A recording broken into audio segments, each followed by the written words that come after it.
To unpack the real issues affecting the Tasman nations, this is Trans-Tasman Talk. Jointly produced by the Unshackled.net and rightminds.nz. Now here's Tim Willems in Australia and Dewey DeBoer in New Zealand. Hello everyone and welcome to Trans-Tasman Talk for another week. The date is Tuesday the 11th of February 2020. It is 7 p.m. here in Melbourne. And it is 9 p.m. here in Auckland, and the weather has cooled down a little bit since last week, so I'm not sitting in an oven, which is very nice.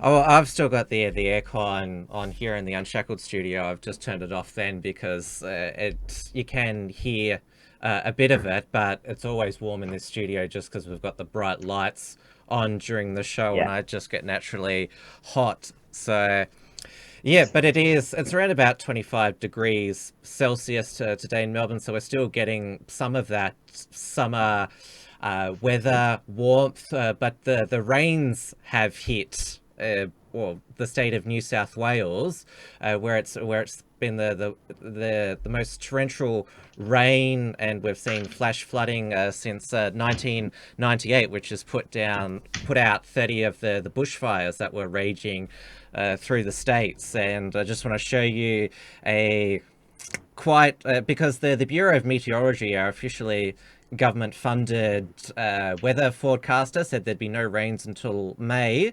And look at the Rural Fire Services sign. Know your bushfire plan. The sign's nearly underwater.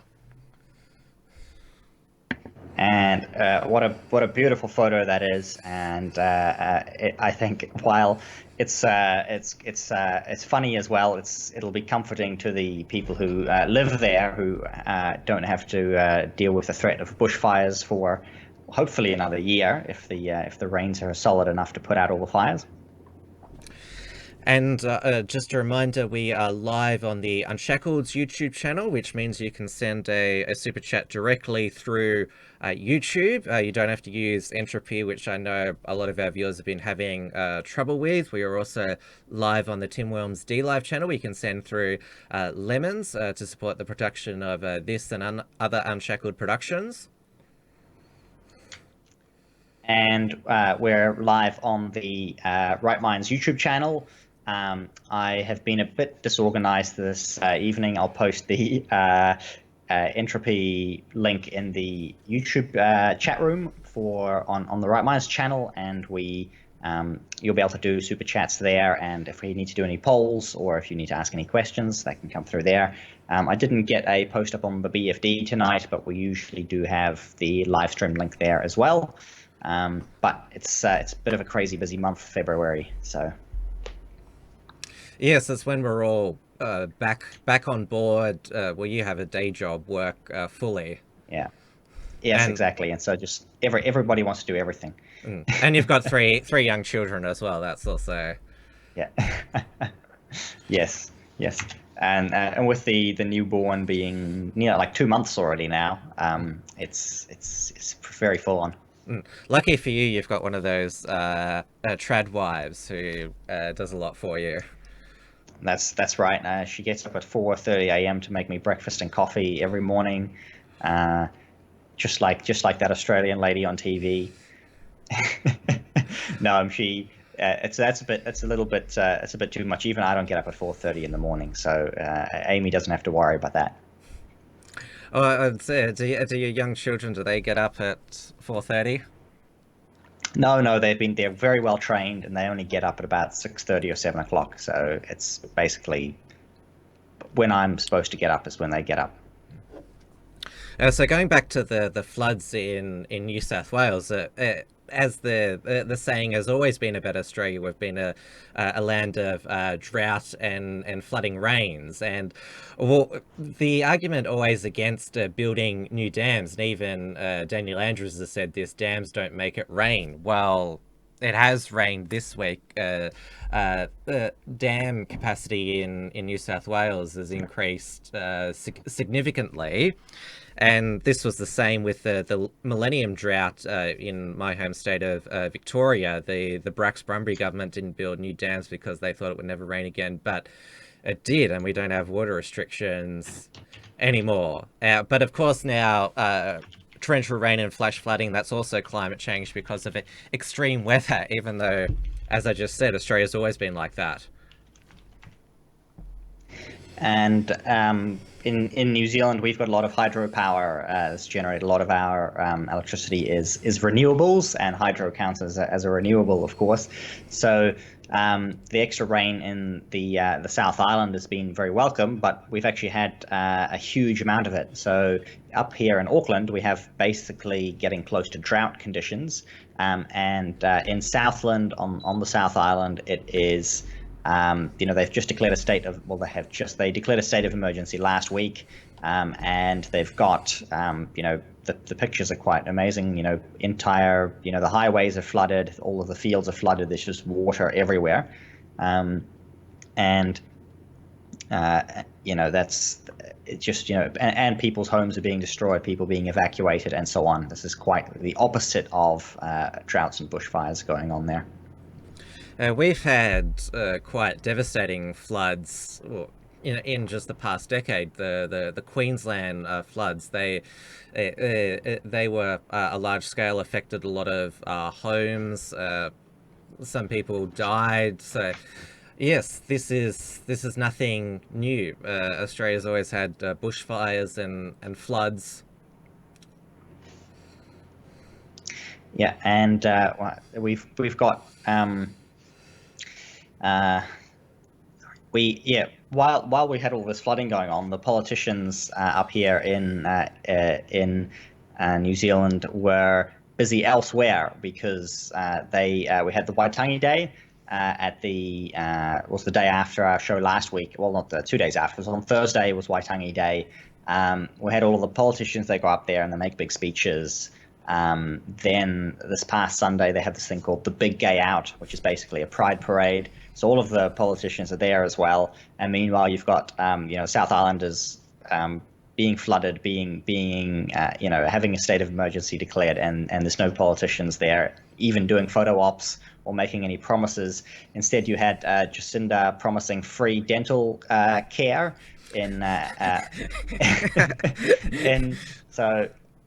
if you need things, need your teeth straightened and things like that, she's got you covered now. But only if you're Maori, of course. Well, not only if you are, but she promised it specifically to them. I'm not sure if this is going to apply to everyone. But I was going to say, is she going to be the first patient treated to show that public health works? She'll do a Photoshop in the dentist chair. Yeah, that would be the case if the politicians were actually ones to use public health. The ongoing fight between National and Labour, it was between National and New Zealand First, heated up as well, with Winston Peters and Simon Bridges basically like fighting each other verbally, of course, like in front of the crowds here. So I was saying last week that Jacinda might be facing protesters, but instead it was just the other politicians arguing with each other over who could offer the best bribes. And then something similar happened at the Big Gay Out as well, where Simon Bridges promised $1 million more in AIDS funding because he's going to eradicate AIDS or something like that by 2025. But Jacinda's done the same thing. So they're no matter who they vote for, the gays have got it sorted in terms of AIDS. And we had some pretty bizarre stuff come out of that. I believe you've got a photo that you could put up now, but all of the big woke businesses like to go. And we should preface before we show this photo that Simon Bridges, he voted against same-sex marriage when it was voted in the New Zealand Parliament, but then he sort of apologised for it when he became leader. Yeah. if you've got Yeah. that one. Yeah. There he is. So that was Simon Bridges' little show there. So New Zealand politicians love to play dress up wherever they go, and there's Simon Bridges playing dress up, which reminds me a bit of that the poster from Jojo Rabbit with the gay Nazi stormtrooper with his little fluffy helmet. So that's Simon Bridges' costume. We had the police there, of course, with their glitter on their faces and the rainbows everywhere. And what was the other? Oh, yeah, that's right. And of course, Vodafone. That was the big one. So we you had these big woke businesses there, and they're all woke now, and they've got all of their they've got all their little rainbow icons. But some of them like to go a little bit further. And this is usually a family-friendly show, but this particular topic is not so family-friendly. So here's your family-friendly content warning. Yeah, this was it was a ball pit, one of those. Yeah. Well, you and I think both remember having fun with those, but Vodafone decided to make a double entendre, to put it politely with that, and this is a thing for kids. That's pretty foul. And so there was actually a lot of backlash and complaint about this. So they were running this advertising for kids, and this event as well. If you've seen some of the photos and footage from it, the stuff that goes on and the kinds of displays that are put on are definitely not suitable for children. But of course, the parents are taking the children there, and so Vodafone was slammed for basically promoting pedophilia and saying that they're sexualizing children.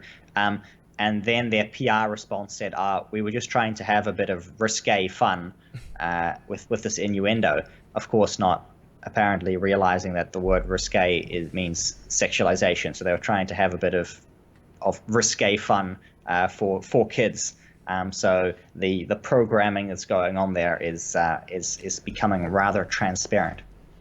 Well, I know that old movies and TV shows aimed at families or children, they used to have subliminal adult sexual references put in there, and the idea of it is that the children, like, they'd be innocent enough not to understand it, but the older adults would get it. But when it's something like it's an actual, like, it's a play equipment aimed at children, predominantly, then, and obviously you're at a gay festival, then it's a lot more off than some sort of movie double entendre.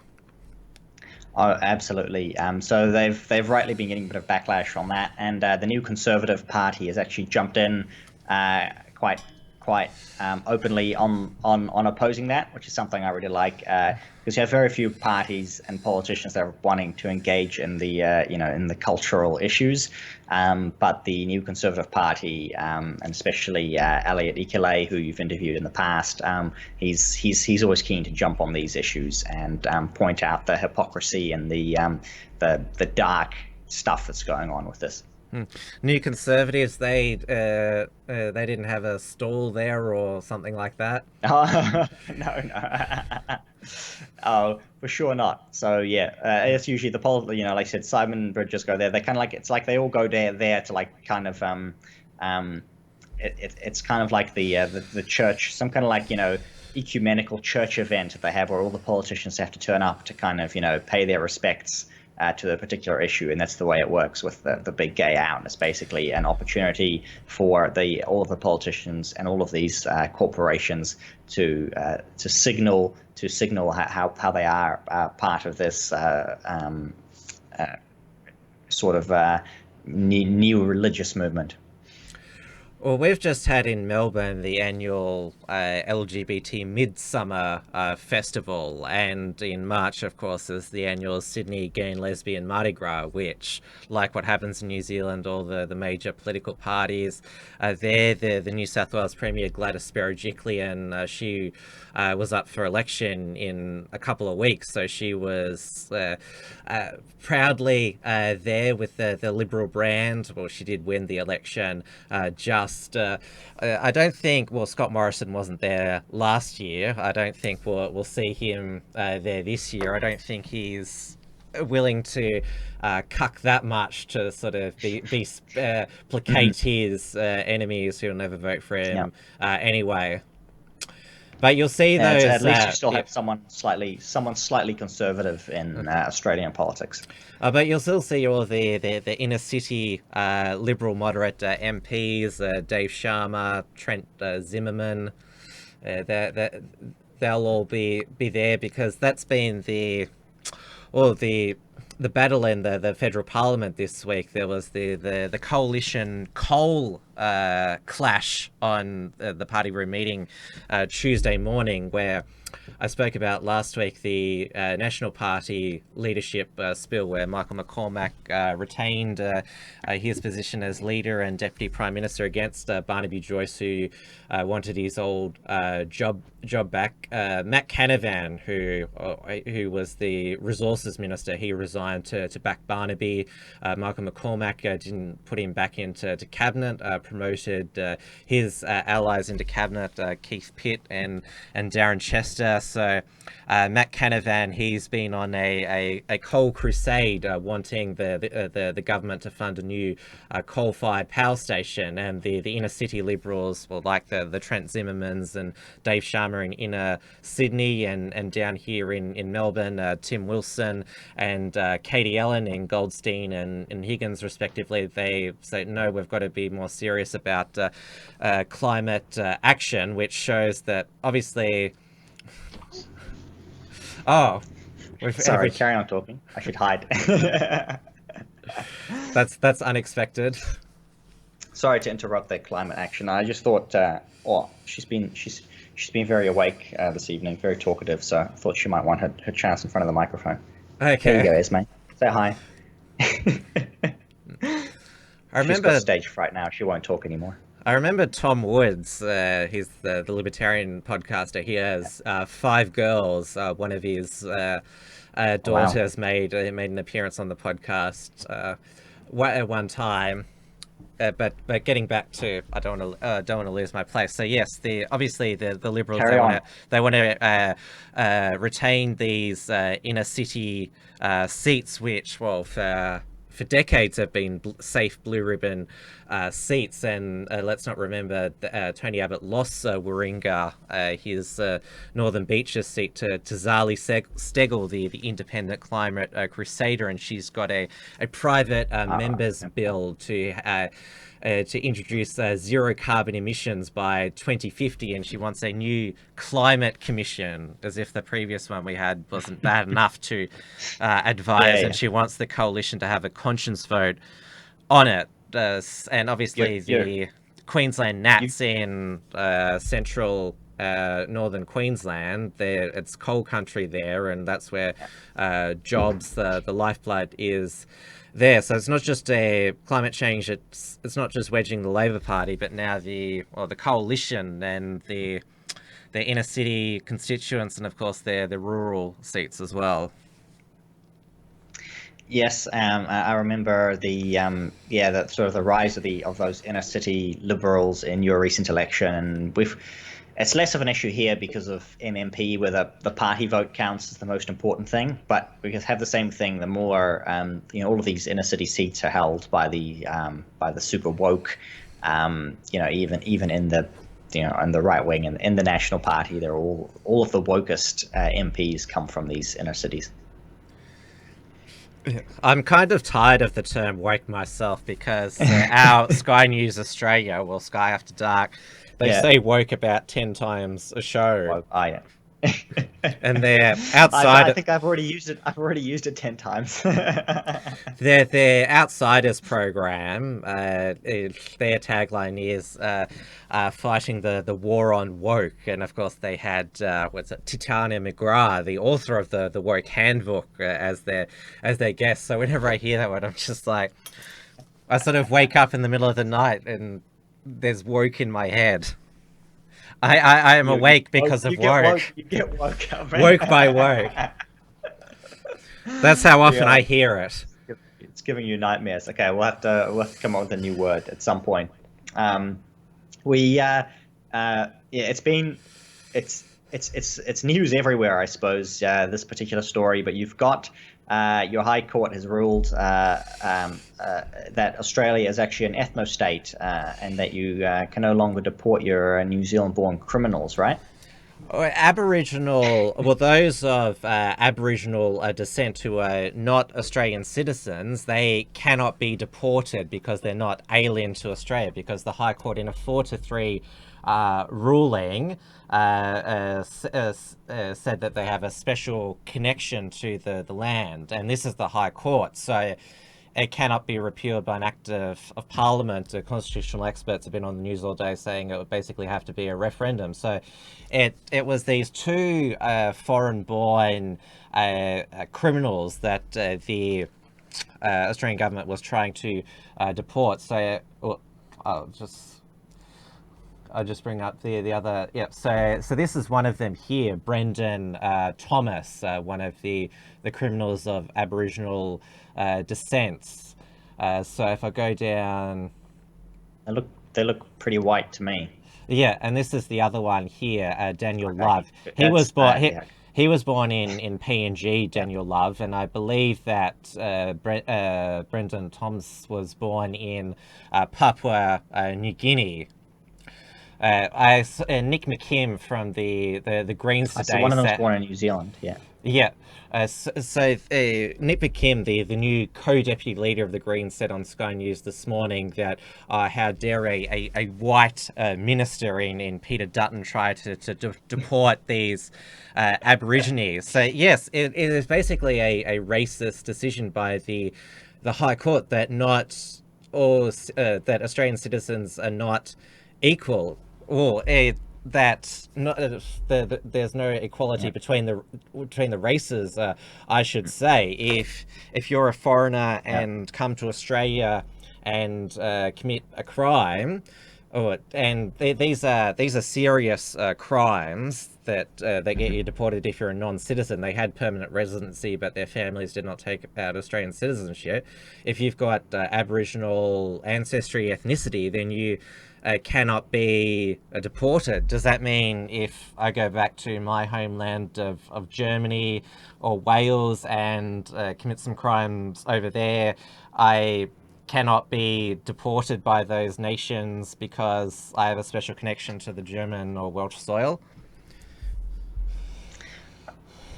Well, in those cases, they most definitely don't hold to anybody of German descent having any special place in Germany, because they're too busy,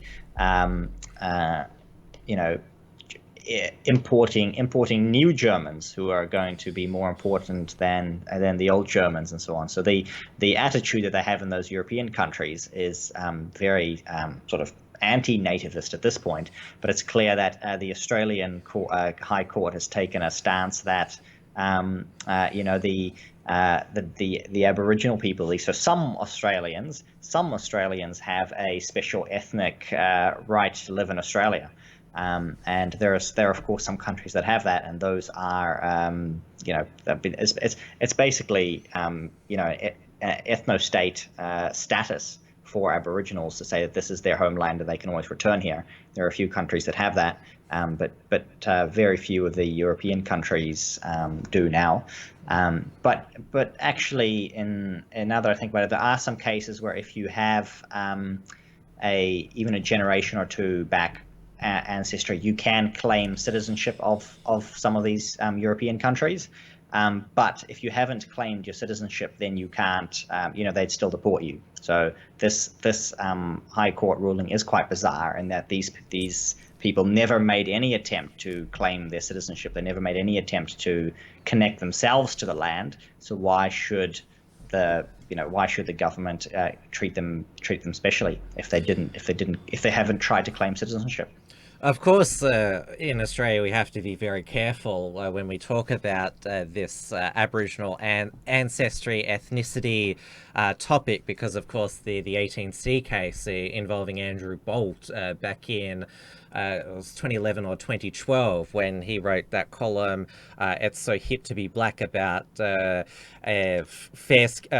he defined as fair-skinned Aborigines identifying with their Aboriginality to claim cultural and career advancement, and they took him to court under 18C of the Racial Discrimination Act, and he was found to have breached that and his newspaper was forced to make an apology. The articles were banned. Wow. Yeah, and there's 18D, which is like a fair comment defense, but because Bolt was very, well, as he is, very snarky in his column, and he did make some errors about whose father was white or German when he was talking about the various Aborigines, made errors about where their white ancestry came from, because it was factually inaccurate. Again, that was another reason why he was found to have breached it. So I remember doing a show a while back with Anthony Dillon, who's a Sydney academic of Indigenous ancestry, and he I remember he made a coded reference to sort of Aboriginals which had a lot of white ancestry in them, and I was sort of like, oh yeah, I know what you're talking about then, and I can understand why you're treading carefully by that. Yeah. We do occasionally have comments like that come up in New Zealand, but thankfully we don't really have any serious racial discrimination legislation that's ever been used for anything. So those kinds of comments in New Zealand do get thrown backwards and forwards a lot, but often it's between someone who has, between people who have a little bit of Maori ancestry and those who don't. They kind of take racial digs at each other. In Australia, there is it's a three-part test. If you're an Aboriginal, there's if you have a maternal or paternal Aboriginal descendant, whether that be a mother or grandmother, and then there's also self-identification, and then if you're accepted by one of the local tribes. So that is the three-part test that is law in Australia. So I'm not going to question that. That's fine. What's law, or at least what's law in New Zealand to be recognised as Maori, is if you are if you're a descendant of somebody who is Maori, then you are Maori. So that means no matter how, basically it's the one drop rule, as it was infamously called in America at the time. But that's the rule in New Zealand. And in fact, I believe you're even allowed to claim tribal, or if you can actually be accepted to, or you can claim sort of tribal affiliation without actually having any blood at all, as long as if you wish to culturally accept that, something along those lines. Someone has asked me to bring up one quick thing, which is most people will be familiar with Bob Jones, or Sir Bob Jones, who was very famous in New Zealand. He started a political party well before my time, I believe in the 90s. He's a multimillionaire and makes very satirical but quite aggressive satire, you could say. And he made a post, I think almost a couple of years ago now, about replacing Waitangi Day with Maori Gratitude Day, and where basically the Maori should be thankful for all of the things that the Europeans brought to them. Oh yeah, and so you remember that one, yeah? Anyway, so someone called him racist over this, Renee Mahi, and she did this whole thing about him being racist, and he's actually taken her to court, and he's suing her for calling him racist over making a joke. So we'll see how that it's just a standard defamation case though, but we'll see how that turns out. I'm not that big of a fan of that kind of litigation, especially because he's got tons of money and she's he's nobody. I'd never heard of her before. He's doing it to, I think it's more just to take a stand rather than because, well, exactly. Defamation launching one is expensive in itself. I mean, And he's Blair, got the money. Yeah. Blair Cottrell, Okay, for example, has been defamed endlessly by the press when they've called him a hate mongerer and published in articles a photoshopped image of him in front of the Australian flag and the Nazi swastika. But of course, because Blair's just a humble carpenter, he hasn't got the resources to take on the media. So defamation is for the rich. But I see, that's the background I was missing. I've just been sent that through. So she actually started a petition to get his knighthood removed. So that's probably where he's got reasonable ground or better grounds that she did get. There were tens of thousands of people who signed this petition to revoke his knighthood, and so he's probably got good grounds there on being defamed, because somebody saying that you're racist and then getting tens of thousands of people to sign a petition. That's probably solid enough for someone like him to say that it's serious. But anyway, that's an interesting. Yeah, it's that's an interesting case. That's a little bit different to what we were talking about, but in that similar kind of setting. The defense could be that the term racist has just become so meaningless now that calling someone racist, it's just a mindless insult, so it can't be considered defamatory. I mean, I've been called a Nazi. Yeah, but I guess that would be a defense that she's not going to go for because she's a leftist. But I would be quite funny if someone did use that as a defense in the future at some point. Good.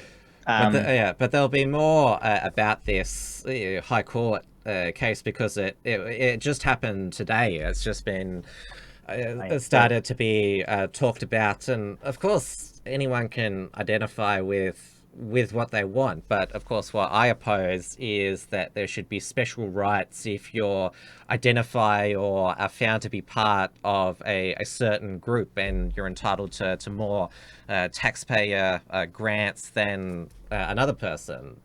I believe that all citizens and humans are equal before the laws of respective nations. And if you have a right, if Australians want to have a right of return, then the right of return should be for all those who are descended from Australian citizens, rather than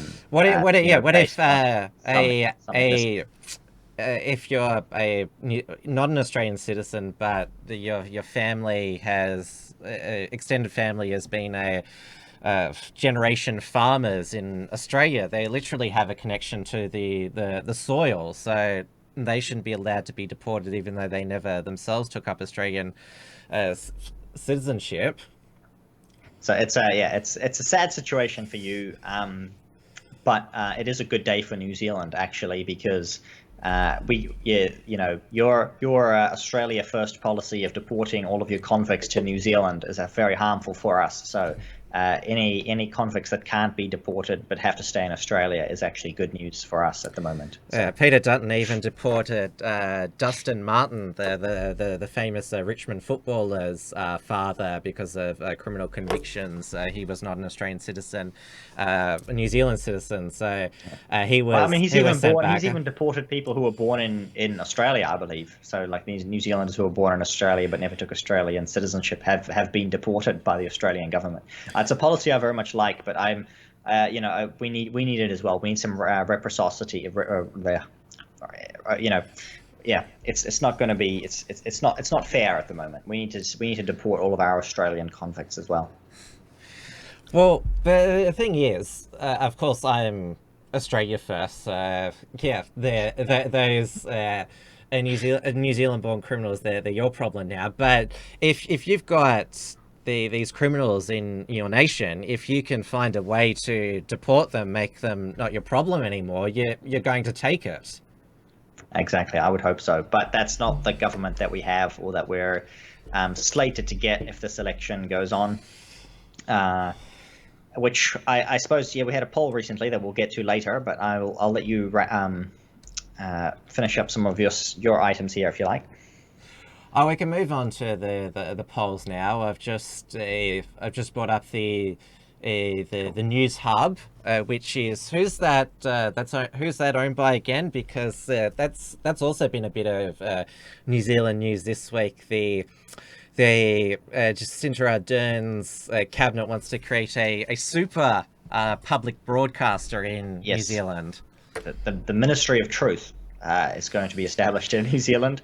I believe so News Hub is part of the TV3 MediaWorks set, and TV3 is the bit that's for sale, I believe, privately. So the ones that are going to get merged is TVNZ and Radio New Zealand.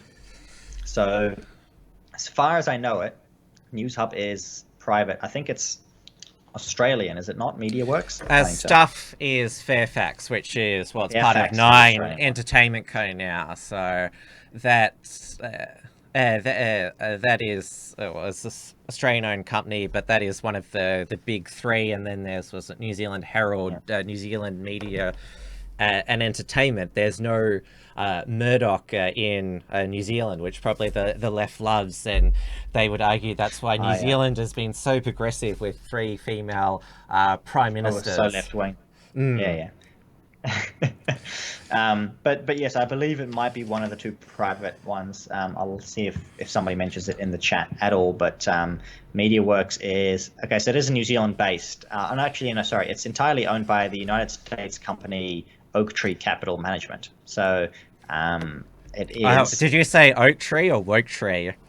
Oh no, you're hearing things now, Tim. You've gone mad. You've lost your mind. Yeah, so it's so this is where so TV3 and so on is attached to this. So it's American owned. So we only have government owned, American owned, and Australian owned media companies here in New Zealand. We you and I have often referred to News Hub as fake News Hub, and who's their star reporter, Patrick Gower. Patrick Gower. Yes, I broke the story 2 weeks ago now that there was a complaint lodged against him for saying that the far right is active in New Zealand politics and like being influential, and somebody complained, and it was ruled that his opinions are not bound by the accuracy standards, so that his reporting statements, when he makes statements on the news, it's actually just his opinion, and you can't fact check it. What are these accuracy standards? So the broadcasting standard the BSA, which is the Broadcasting Standards Authority, they make these rulings on whether things are balanced and fair and accurate, and you can make complaints to them. And if the complaints are upheld, then the media companies have to issue retractions. So it's basically an authority that holds them to account for saying things things that are not true. Does this govern just broadcast media, TV and radio? Yeah. So that's the same we have. Print as well, though. Really? Print? Okay. Government? Is it a government? Actually, it was brought. No, it was brought. Sorry, this was broadcast as well. There's a different one for print. This is the Press Council that does print. But usually they're run by the people. They're kind of like self-governing entities. Yeah, that's the same we have in Australia. Television and radio in Australia are governed by the Australian Communications and Media Authority, ACMA, but the Australian Press Council, which governs newspapers, that's an industry self-regulatory body. So we actually have the exact same setup. Yeah. They're under the Gillard government because they didn't like Murdoch back then either. They set up the Finkelstein news media review, which proposed a news media council to govern all of the media, newspapers, internet. I think if your blog had like 40 hits a day, you would be governed by this body which had the full force of the law, and it could actually make you publish right of replies from people who didn't like your work. I'm sure that was very, very popular and successful. Does that mean that I could get like?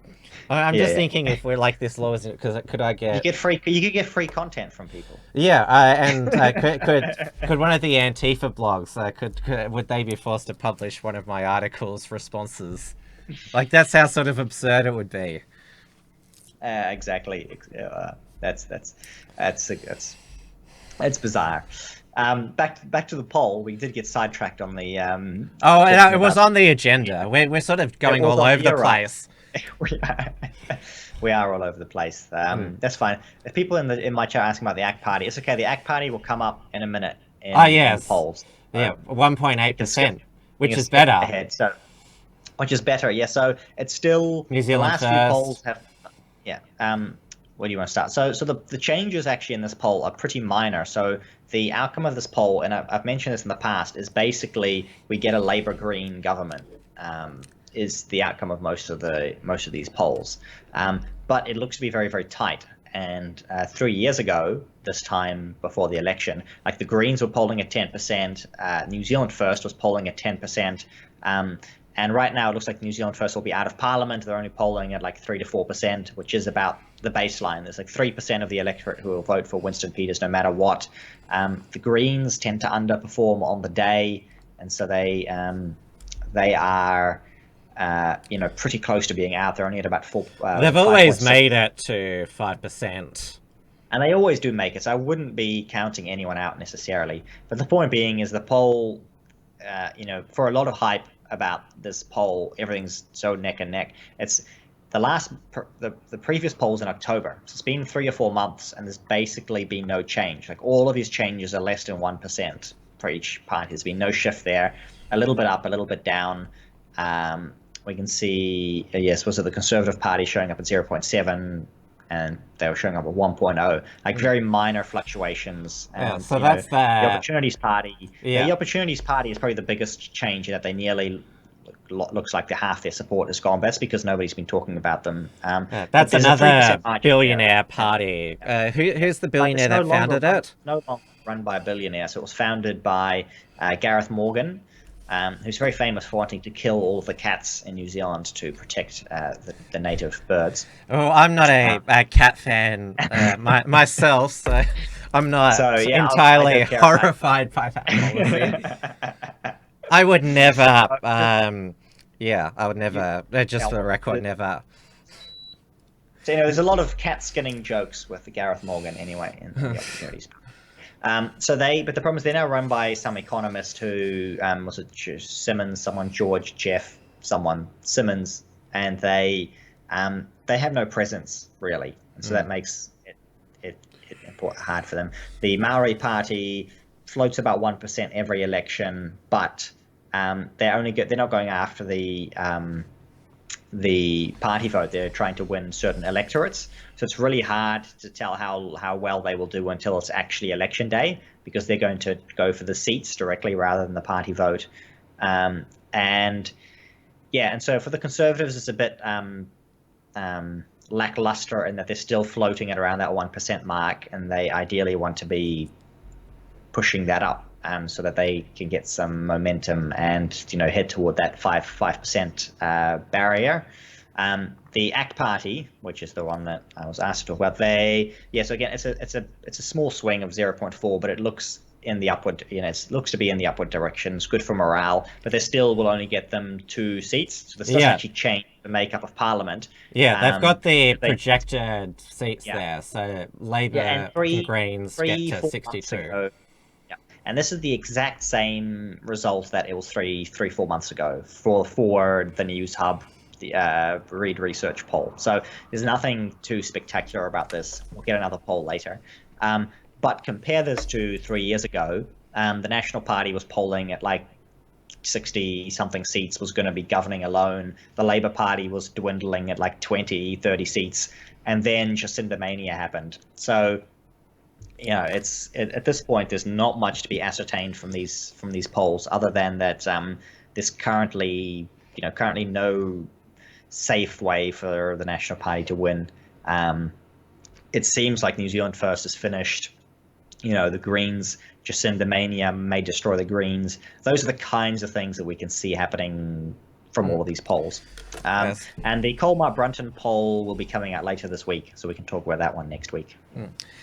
And we're all in love with polls again. Of course, you remember our Australia federal election back in May 2019. Every poll projected a Labor majority government, but as the old saying went, the only poll that matters is on election day, and the coalition won it, and Scott Morrison's still Prime Minister. The rest is history. Yep, and that very well could happen here. Our polls have historically been fairly accurate, so but yes, I wouldn't. Like I said, there's not really much to be drawn from this poll, other than that nothing much is really changing. If you'll believe that, then you have to believe that there's basically no real shift in people's voting intentions at this point. So yeah.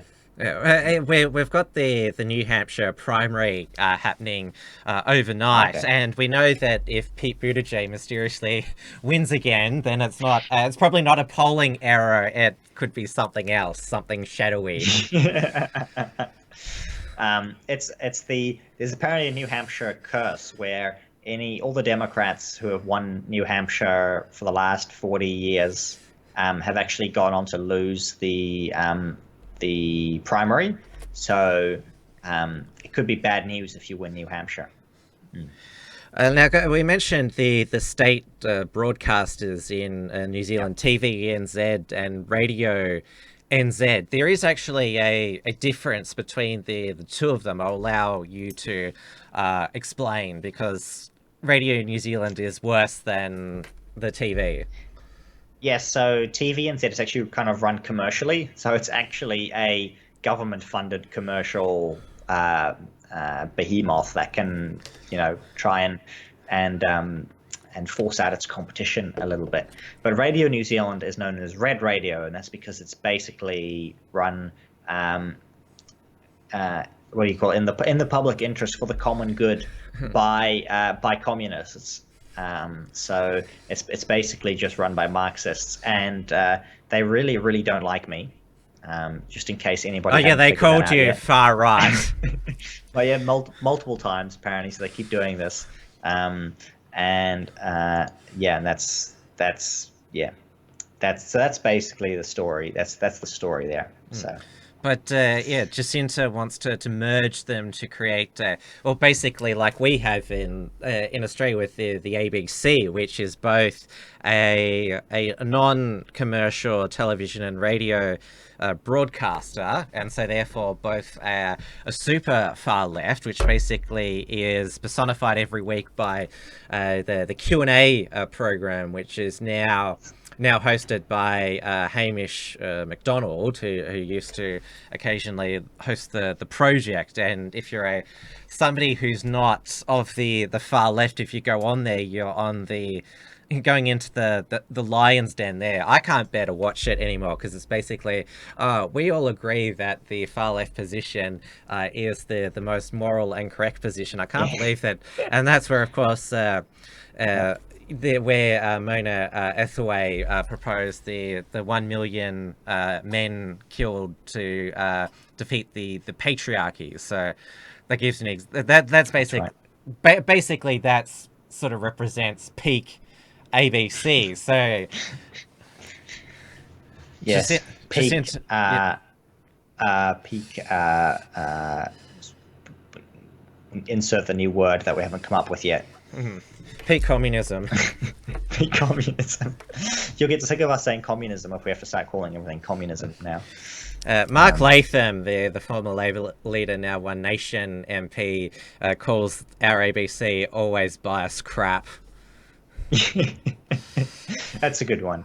We need some better name. I mean, we've got like I said, we have Red Radio, and we have Fake News Hub, or some people call them News Shub, and then there's Stuffed, and then the New Zealand Herald. The only thing I can come up with is the same name that they have for the Washington Post, which is basically the former newspaper, known as the New Zealand Herald. Things like that. That's. But yeah, we don't have any good acronyms in the New Zealand media sphere. Because obviously TVNZ has been that way for decades. What do you make of TVNZ, and would it change if it was properly nationalized? Yeah, I'm not quite sure what would happen. I mean, I never watched TVNZ, so I don't know very much about it. But it's just the run-of-the-mill sort of left-leaning stuff that you've got. It's probably not as bad as TV3 News Hub was, I think. Somebody in the chat, if anybody in the chat actually watches anything to do with TVNZ, could correct me. But I believe I've seen a couple of good interviews on there in the past that have been shared on Facebook that seem less biased, if possible, than what you see on TV3 Project, stuff like that. So yeah, because you have your New Zealand version of the project as well. It's been exported. Yes, it has been, and I think we have a Q, and I think TVNZ runs the Q&A program here, but it's not like a crazy left-wing thing. I believe it's actually a serious interview format. But again, I never watch it, and there's never anything viral that comes out of it that I've seen in the last very long while. Apparently, this was all triggered by Radio NZ wanted to get rid of a classical music station, and this was heresy. Yes. So they announced they've been trying to kill this thing off for a long time. So the Marxists obviously hate classical music, and they hate anything to do with the traditional arts and the classical sphere. So they've infiltrated this concert FM station. They broadcast sometimes some of the most bizarre, postmodern garbage on the station, and have like super left-wing opinions to try and turn people off. And now they finally tried to really pull the plug on it by saying they're firing all of the staff. They're not going to be broadcasting concerts in New Zealand anymore. And they'll switch it to like the AM frequency so that nobody can hear anything. The sound quality is degraded, and they're basically going to have one guy sitting behind a computer creating a Spotify playlist that they'll send out. There has been some. A friend of mine says that he turned it on once, and he says there were two commentators listening to urine dripping onto a recording plate, gushing over how this was some kind of art. So that's what they've been trying to broadcast stuff like that on the classical radio station in order to try and destroy it already from within. And now they're just going to kill it completely from the outside. Our ABC, they have, 5 radio stations. So they've got room for a youth station, Triple J, and a classical FM station as well. So so they apparently, and it's been announced they'll get some extra broadcasting, an extra frequency, so they can have their youth station on the current frequency that they want to put it on, and they can move the classical music to a different frequency, because the government owns like half of the frequencies anyway, so it's not like there aren't enough frequencies to go around. Oh, and we also have in Australia the community radio stations, which a lot of them are far left. We have a shocker in Melbourne, 3CR, which has a lot of Antifa and socialist hosts. We call it 3 Communist Radio. That's what the call sign means. Yeah. It's gotten to the point, like I used to listen to a bit of radio still in New Zealand. One of the few young people listening to radio, at least that's what people would comment to me when I said I'd listen to the radio. But yeah, listening to the commercial stations, there's always ads, and if I can get what I want on Spotify or YouTube without ads, and so yeah, radio to me is dying. But obviously the numbers on this classical station were actually quite good. They were actually having more listeners every month and every year than before. So it's not like they were killing it off because it had low viewership or listenership in this case, not because it had a low audience, but simply because they hated classical music and because they're communists. Oh, classical music, communists of a century ago, I'm sure liked it. Yeah, they did to an extent, but I think I believe there were a couple of sort of slightly communist classical composers that were quite good. But yeah, the postmodernists have completely turned their back on art, and so sort of the turn of the century, just over 100 years ago, they started to rip this all apart, because you see it's just an expression of white supremacy or something like that, and so we can't have any of that anymore. Everything has to be ugly and has to sound horrible, because everyone has to be miserable just like they are. I'll provide a brief Australian sports update. So we have in the NRL a race-based All-Stars game, because they're the NRL All-Stars against the Indigenous All-Stars, and the NRL, they're not going to play the Australian national anthem before the game, because, well, it's not inclusive. It doesn't mention Indigenous Australians, and calls Australia young and free, because we are the home of the world's oldest civilization. So they've just decided to avoid any anthem controversies, just can it completely. And with our Australian Football League, because there is a AFLW competition now, a women's league, the chief executive of that, Nicole Livingston, she's proposed that the original AFL, which is the men's league, be called AFLM, and the CEO of that, Stephen Hawking, has said, "Oh yeah, we'd be open to that." Yeah. He knows how to be woke. Oh no, I've used the word again. I'm sorry, Tim. Sorry for those nightmares. It's a bizarre situation as well, though, because you've got the thing they're not factoring in is that all of the trans men who can't compete in the AFLM are going to be competing in the AFLW. Yeah. So it'll just be all men in 5 years anyway. So it doesn't matter. They could just merge them. They just merge them back together. Well, there is already a competition called the AFLX. That's like a shortened version of the game, but they could create a gender fluid league called the AFLX. So Hannah Mounsey, who's the trans woman AFL footballer, she desperately wants to play in the AFLW. She could be the pioneer of the AFLX. Excellent. It's the thing of I was reading about the history of women's sports. Could be a few months ago now, but it was quite an interesting case where it was initially that sports were not necessarily gender segregated. It's just that the women could never get to the level to compete with men, so they set up women's sports leagues and women's competitions, which were derided by some as just being, not as good as the men's stuff. But eventually it became an opportunity for women to also engage in sports. And now and then of course they would complain that not enough people watch it, or that they're not paid the same. Like, I don't know if you've got that in your AFLM versus AFLW. They're going to have to be paid the same as well. That's the next thing. That's slowly happening in all the major codes. Yeah. Cricket Australia and the soccer, they've got equal pay. And it on it goes, but then they allow anybody who identifies as a woman. So they allow all the men who can't quite compete in the men's sport to compete in the women's sport, and then you've got the same situation where you can't have you've completely destroyed women's sports anyway. Not that it was necessarily. Not that it was never top level stuff anyway, and there's no amount of pretending is going to make it top level sports, because biology. Maybe there should just be the AFLP for people kind. Yeah, it'll never be enough. We'll see.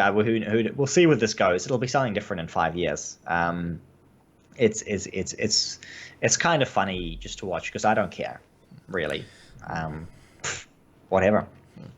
I've heard that, like the Australian economy, the New Zealand economy is it's on the rocks, to use an expression. A recession could happen. Yep. So we have an OCR review, or Reserve Bank review or forecast that should be released tomorrow. So it's possible we'll get the OCR drop same as yours, so to 0.75. Of course, we're at 1.00 with the official cash rate.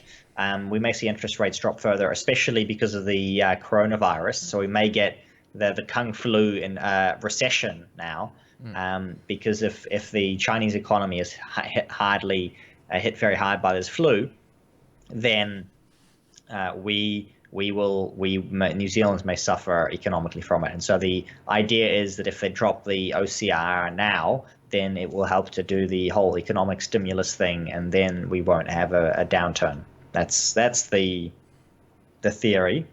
Whether they will follow through on that tomorrow is only something that we can discuss on next week's show, because I don't have a way to see into the future.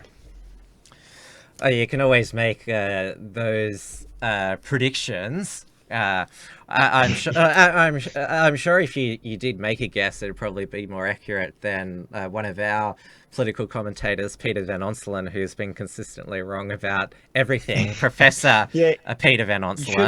You should be able to be right at least 50% of the time, right? If you're just saying random stuff, you should be able to get it, hit and miss, especially when it's a yes or no decision. But clearly, the people who get it wrong the whole time, there's something very wrong with them.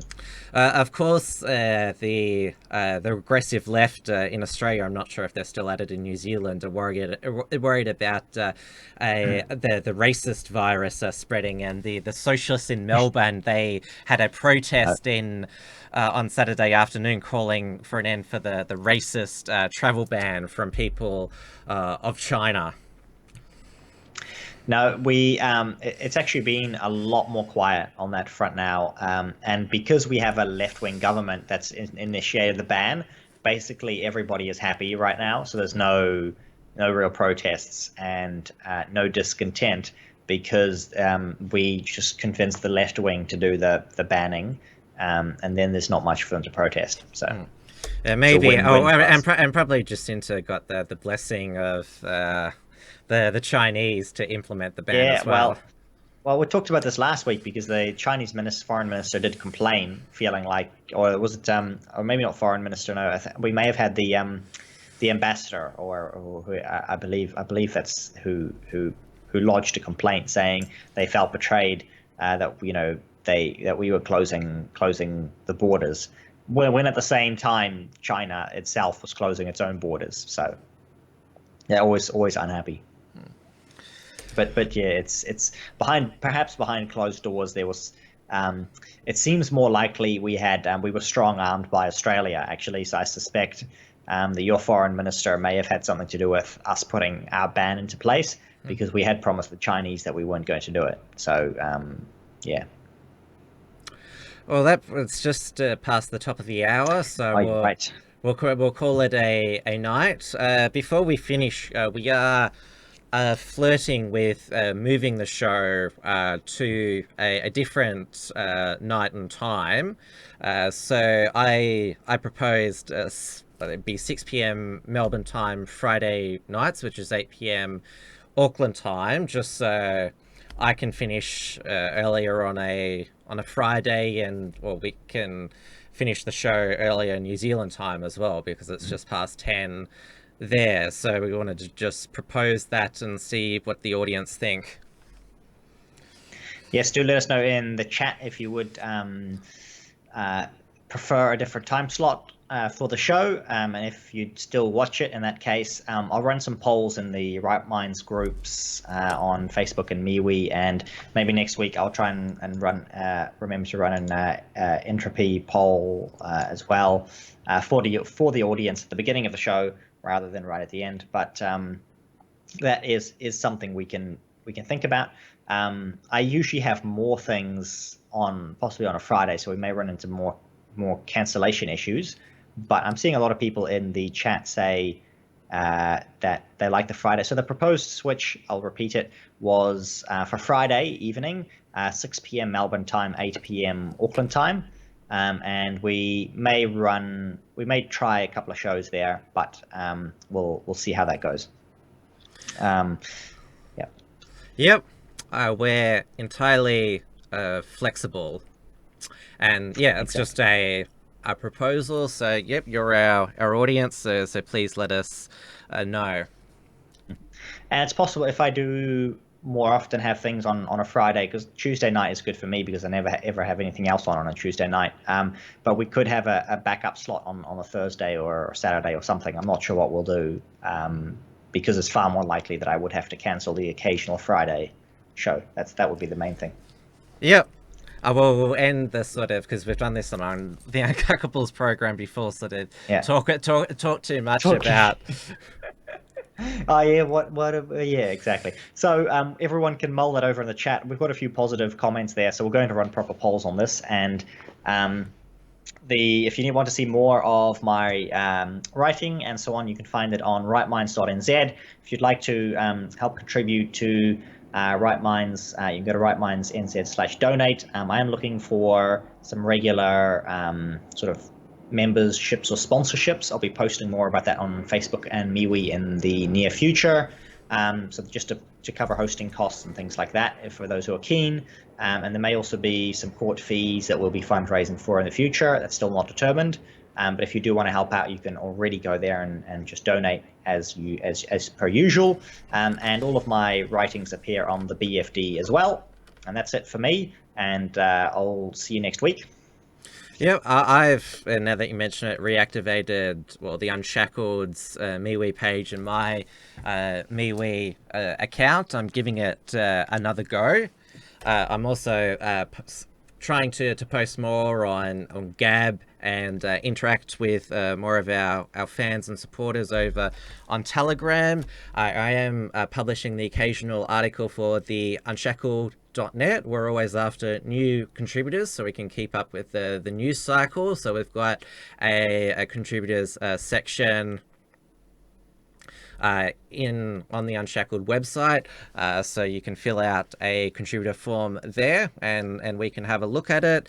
Of course, if we can't do all these productions without your support, so apart from super chats on our on-air shows, you can take out a membership at the unshackled.net/membership or donate at the unshackled.net/donate. Of course, my own show, Wilmsfront, is back tomorrow night, 7 p.m. Melbourne time on the Tim Wilms YouTube and DLive channel. Of course, the podcast version is available at timwilms.com. My guest is Pastor Danny Nialia, who was the founder of the Catch the Fire Ministries in Melbourne and also of the founder of the Rise Up Australia Party, and has been quite an outspoken critic of the Islamization of Australia.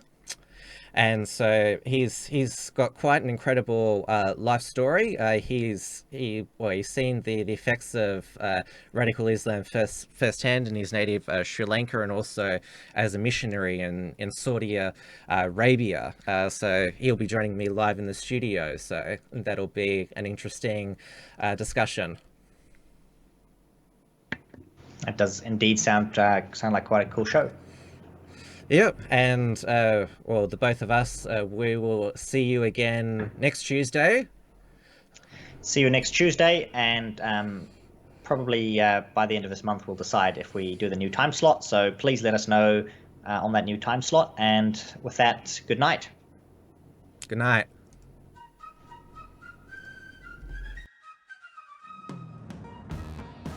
Thanks for tuning in to this week's edition of Trans-Tasman Talk.